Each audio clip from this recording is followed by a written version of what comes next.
Hi, my name is Michelle Fondin. I'm the author of Help, I Think My Loved One is an Alcoholic, a survival guide for lovers, family, and friends.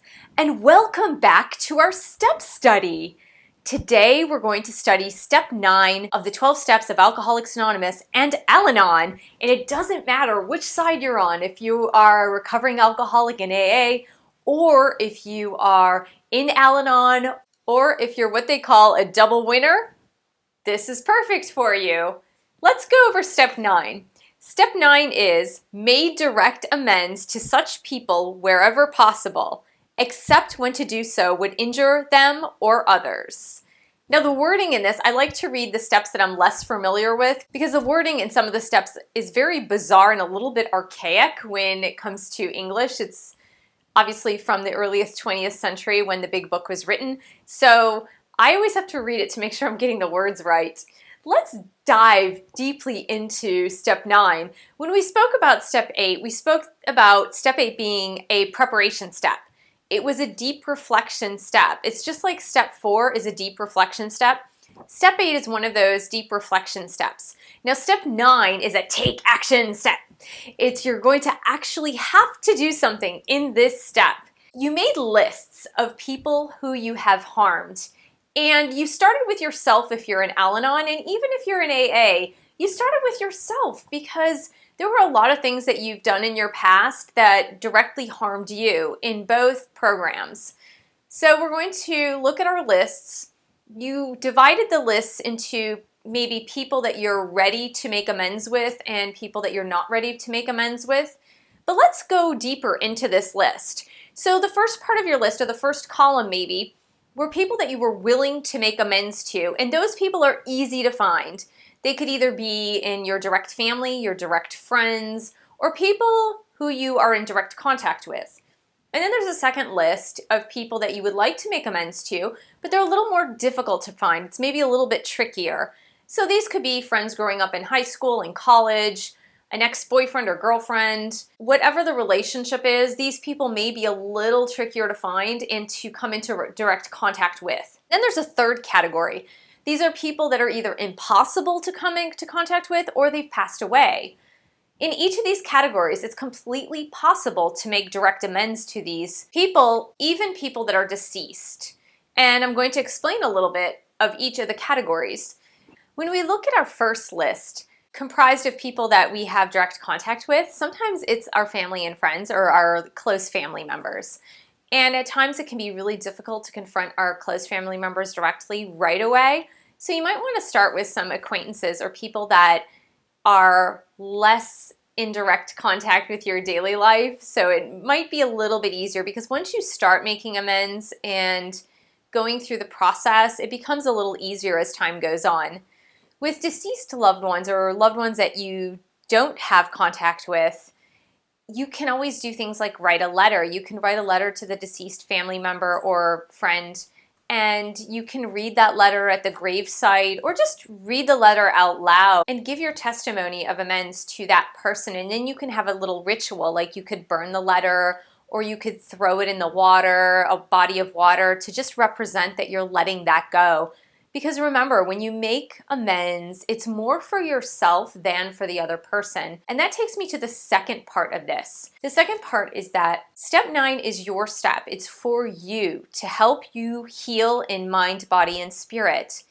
And the other person and the way they react toward you, it doesn't really matter. I mean, it matters in the relationship, of course, but of course it's for you. It's for your cleansing of your soul, your spirit, your psyche, and they might not react favorably to you. Maybe you've really hurt them in the past and they're not ready to either forgive you and they're not ready to let things go. And that's okay because it's an opening. It's an opening of you saying, hey, here's what I felt that I did wrong, and I'm going to change my behavior and attitude from this day forward. And that's a really important part of the step as well. Step 9 is all about changed attitudes and changed behaviors. So if you start to make amends, but you don't change your attitude, and if you don't change any behavior, if you do the exact same thing over and over and over again, then you're not really truly making amends. You're just kind of patching up the past and still making the same mistakes into the future. So it should be this willingness within yourself to change your attitude and change your behavior. In this book, Paths to Recovery, they gave an example of your finances, and this might be something a little bit removed from a direct relationship so that it's a little bit easier to understand for you. For example, if you have a lot of debt, or if you created a lot of debt and owed a lot of people money, credit cards, mortgage payments, all those types of things, throughout the years of the alcoholism or throughout the years where you were taking care of an alcoholic loved one, you can make amends by repaying your debt. And you might just want to make a payment plan or call the creditor and say, I have the intention of repaying this debt. Where can I start? And so it's a changed behavior, obviously, and a changed attitude toward the debt itself. And another example they gave was if you show up late for work. Well, if you continue to show up late for work and you've said you've made your amends to your boss and you continue to show up late, then that's not really a changed attitude or changed behavior. So you can see that it's about making your amends, but also changing your attitude and changing your behavior in the future. Amends does not mean asking for forgiveness. It can mean asking for forgiveness, but it doesn't necessarily mean that you're asking for forgiveness. When you make amends, it doesn't mean that you did something on purpose necessarily. And sometimes if you are a person who loves an alcoholic or an addict, you might have put them in harm's way unknowingly, meaning that if you, for example, took them to the liquor store to get booze and you were an accomplice in their alcoholism, so to speak, you may have caused them harm, but unwillingly or unknowingly. If you make amends to your alcoholic loved one and say, I'm really sorry, I didn't realize how sick you really were with this disease of alcoholism, and I enabled you by purchasing you alcohol or taking you to the liquor store, and I felt really bad about it afterwards once I found out that it's a disease and you can't control it, but I didn't want to contribute toward your alcoholism, and I felt that was wrong. So in that case, you're not really asking for forgiveness because you didn't really do anything overtly wrong. It's just that you want to change your behavior from now and into the future, and so you're telling the person this. You can certainly ask for forgiveness. Sometimes that's really hard for people to do, is to actually put themselves out there in that vulnerability and actually ask for forgiveness. So you don't need to. And sometimes the other person is not ready to forgive you either. You can always separate the two, but the nice thing about making amends is that you're opening up the conversation that perhaps was closed before. I said in some previous videos that I have a hard time admitting when I'm wrong when it comes to really close family members and people that I love dearly, because it's hard to be that vulnerable. It's hard to get into that space where you're saying, well, maybe I wasn't right about that, or maybe I was too judgmental or too critical of you. And for me, that was really hard. I'm getting better, obviously, as time goes on, and through working the steps and through reading a lot on better communication. I am definitely getting better with age as well. It's hard, though, for a lot of people to come to that point. So I understand fully that if for you it's super hard to come to the point where you're going to start to ask and make direct amends, and just take it in baby steps. I would say do not put it all out there, because when you look at it on paper, it can seem really super overwhelming. If you wrote out all the people that you need to make amends to, and it's like 20 people or 30 people, it can be super overwhelming. Or even if it's just 10 people, and it seems like such a big task that it's easy to procrastinate and not want to start it. But really, God gives you grace once you start, and that grace is given to you as you are going through the process of making your amends. And honestly, what I find is that when you're open with people and you're honest and you're completely vulnerable, people have a tendency to be a lot more gracious. They're a lot less gracious when you're really arrogant and when you're in the defensive mode. But when you've let your defenses down and you have no guards up in front of you, no walls, you're completely raw, open, and honest, people give you grace. And Obviously, God gives you the grace and the courage to be able to do that. But people also understand on a cellular level, they understand authenticity. And when you're authentic and honest and open, people love that, because what most people are used to is everyone kind of being on the defensive with each other. They're always trying to defend their point of view.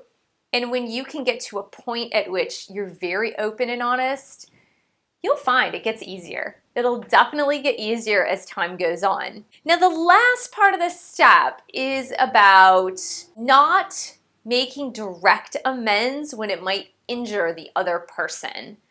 And in this conversation, you need to think about three things. This is something that I was taught from one of my teachers at the Chopra Center. His name is Dr. Simon. He passed away a couple of years ago, and I know he didn't create it. I just learned it from him, and I'm sure maybe you've heard it or read it on the internet. So the first thing that you need to think about before speaking is this true? So if what you are about to say is true, you should go ahead with abandon. And if it's not true, you should perhaps refrain from saying it. So that's the first one. Is it true? And the second one is it necessary? So you need to think through the consequences of what you're about to say and think about, is this absolutely necessary to say? And the third thing is it kind? So is it true? Is it necessary? And is it kind? And if you pass through all three gateways, then go ahead with what you are going to say.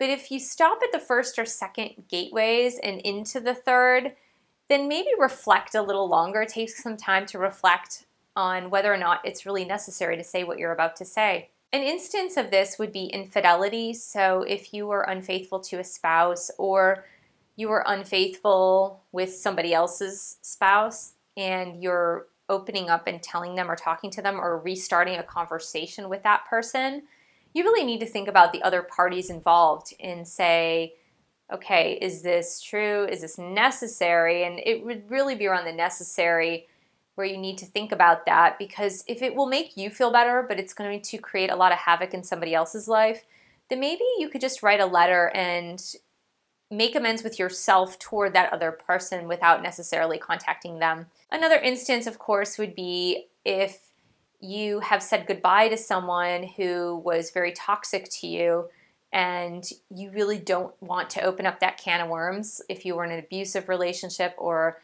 if you just decided to cut the ties with somebody because that relationship was way too toxic, you might want to opt the letter option as if that person had passed away versus getting it back into direct contact with them. So really thinking about this and thinking it through. And really the best way to start any action step is to take the first step and really jump into action. The first step is always the hardest. You know this about anything. Back in July, I was at Unleash the Power Within with Tony Robbins, which was amazing. But I walked across hot coals. And of course, the first step is always the hardest step, to actually realize, I'm stepping on hot coals. And after that, it gets a lot easier because you have a methodology to go through it and get to the other side. So thank you so much for joining me. Please subscribe to my channel, share this video with family, friends, and your dog, and please support me on Patreon. I don't get paid for doing these videos. It does take time and energy and preparation. Patreon is a website for artists where you could donate $1 a month, $3 a month, $5 a month if you enjoy these videos. Thanks so much for joining me, and I'll see you in the next video.